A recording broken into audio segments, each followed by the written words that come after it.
우리나라에서 우리말을 쓰고 말을 하는 것이 죄가 되는 세상. 상상이 가니? 학교에 갔는데 선생님이 칼을 차고 있는 모습. 상상이 가니? 당연히 말도 안 되지. 왜냐고? 일제강점기 때나 있던 일이니까. 그리고 지금은 일제로부터 해방된 지 75년이나 지났으니까. 그런데 일본이 독립운동가를 때려잡기 위해 만들었던 법은 아직까지도 우리 곁에 살아 숨쉬고 있는 거 알고 있니? 이런 말도 안 되는 일이 2020년 바로 지금 우리의 현실이야. 그 법이 뭐냐고? 바로 치안유지법을 계승한 국가보안법이야. 이름만 들으니까 국가안보를 위한 법인 것 같고 필요한 것 같다는 생각도 들지? 하지만 방금도 말했잖아. 치안유지법을 그대로 계승했다고. 치안유지법도 치안유지라는 그럴듯한 명목으로 만들어졌지만 실제로 조선 독립을 외치는 사람들을 잡아서 탄압하는 데 이용됐어. 국가보안법도 마찬가지야. 국가의 안전과 국민의 생존, 자유를 확보하기 위해 만들어졌다고는 하지만 사실 형법에 이미 존재하는 내란죄, 간첩죄를 통해 충분히 처벌 가능해. 즉, 국가보안법이 없어도 국가의 안보에는 큰 문제가 없다는 거지. 그럼에도 불구하고 국가보안법이라는 법을 두는 이유는 뭘까?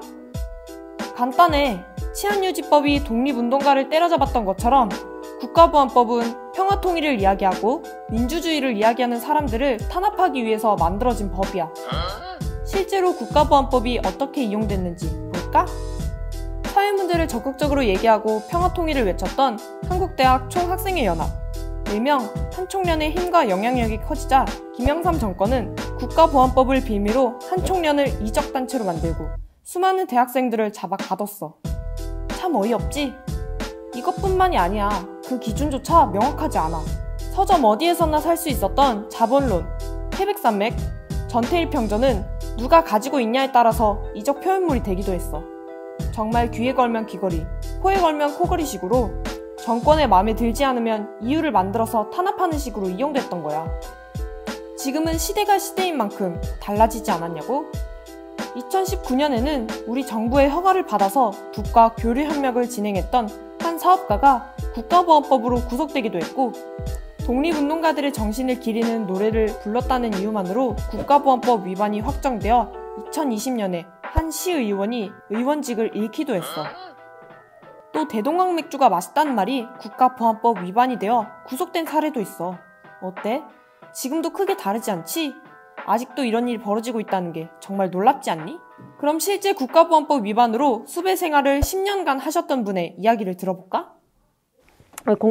국가보안법 수배자로 살다가 8년 동안 수배 생활을 열심히 잘해가지고 국가보안법 공소시효 8년이 만료돼가지고 수배제 된 그런 경험이 있는 그런 배우 김지영이라고 합니다.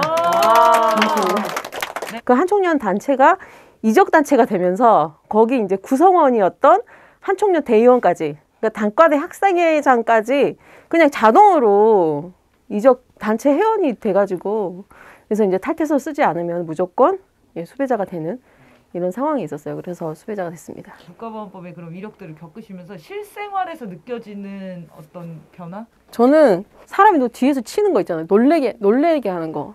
이런 거 진짜 극혐. 나 진짜 자지러져, 정말. 아직도 이제 택배 저는 잘 안 시켜요. 웬만하면은. 저 문두덩이 진짜 싫어해요. 왜냐하면 저는 이제 수배 생활 오래 하다 보면은 약간 이제 은신처 같은 거 이런 걸 가지고 있게 돼요.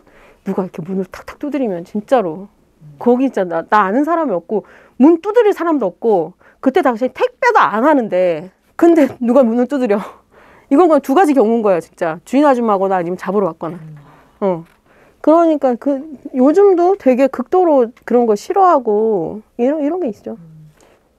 제가 20대 그래서 사진이 없어요, 한 장도. 사실 별것도 아닌데 그게 제일 슬퍼. 그래서 막 이렇게 같이 싸우고 같이 뭐 노래하고 같이 웃고 즐기고 하다가 야 사진 찍자 그러면 나는 찍어.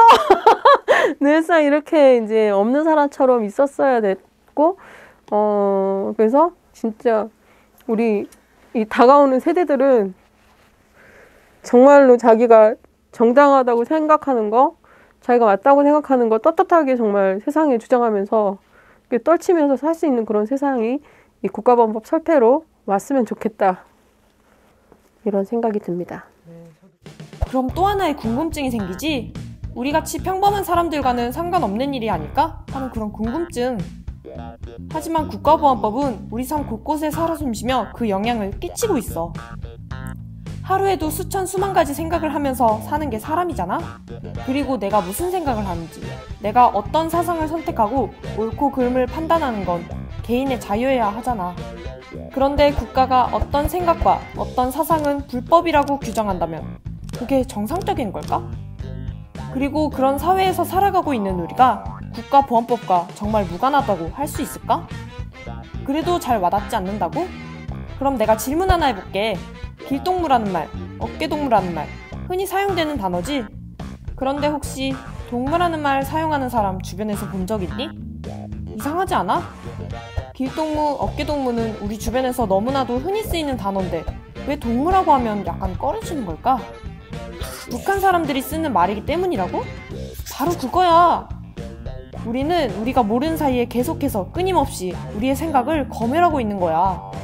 또 하나, 국가가 혐오와 폭력을 법으로 보장해주고 있다는 거야. 우리 빨갱이, 종북이라는 단어 참 많이 들어봤지? 세월호 유가족이 진상규명을 요구해도, 대학생들이 반값 등록금을 얘기해도, 노동자들이 정당한 권리 보장을 얘기해도 항상 듣는 말이 바로 빨갱이, 종북이라는 말이야. 우리에겐 너무 익숙한 일이지? 이런 말도 안 되는 일이 왜 이렇게 당연하게 일어나는 걸까? 간단해. 법에서 빨갱이와 종북이라고 생각되면 탄압해도 된다. 우리와 다른 생각을 가진 사람들은 처벌해도 된다고 규정하고 있기 때문이야. 국가가 혐오와 폭력을 법으로 보장하는 사회에서는 다른 것은 틀린 것이 되고 우리 모두는 틀리지 않기 위해서, 표적이 되지 않기 위해서 스스로를 검열하며 살아갈 수밖에 없어. 이런 폭력적인 사회 분위기 속에서 살아가는 우리가 정말로 아무런 영향을 받지 않았을까? 마지막으로 한반도의 평화통일을 가로막고 있어. 한반도의 평화통일은 이산가족만의 문제가 아닌 지금 오늘을 살아가고 있는 우리의 삶과 직접적으로 연결된 문제야. 우리 모두의 더 건강한 미래를 위해서는 평화통일은 꼭 필요하지. 평화통일의 첫걸음은 서로의 다름을 있는 그대로 인정하고 존중하는 걸로부터 시작해야 하잖아? 그런데 인정을 하고 존중을 하기는커녕 북한을 반국가단체로 규정하고 적으로 보는 게 바로 국가보안법이야. 또 평화통일을 위한 행동들을 불법으로 규정하고 처벌할 수 있는 법이 국가보안법이지. 이런 국가보안법이 살아 숨쉬고 있는 이상 남북관계가 발전할 수 있을까? 자, 어때? 쭉 들어보니까 이제껏 생각해보지는 못했지만 우리 삶 곳곳에 국가보안법이 스며들어 있다고 생각하지 않니? 그렇다면 우리 삶에서 국가보안법을 완전히 뿌리 뽑을 수 있는 방법은 무엇일까?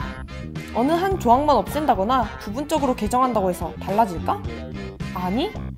그 본질이 바뀌는 게 아니기 때문에 개정으로는 근본적으로 바꿔낼 수가 없어. 즉, 국가보안법으로 인해 생기는 여러 가지 문제는 국가보안법을 완전 폐지해야만 완전히 없앨 수 있다는 거지. 그리고 진보개혁 성향의 국회의원들이 전체 국회의원의 3분의 2 이상인 지금 국가보안법을 완전히 폐지할 수 있는 적기라고 할 수 있어. 그렇다면 더는 늦추지 말고 우리 손으로 완전히 없애야 하지 않을까? 우리도 조금 더 목소리 내고 함께 관심 기울여서 국가보안법이 완전 폐지될 수 있도록 함께하자.